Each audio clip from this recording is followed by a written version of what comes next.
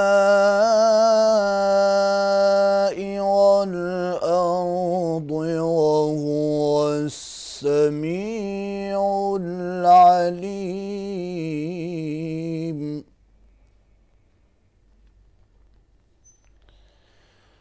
بل قالوا أضغاث أحلام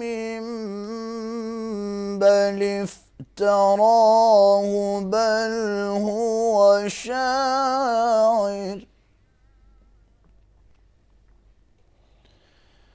فليأتنا بآية كما أرسل الأولون.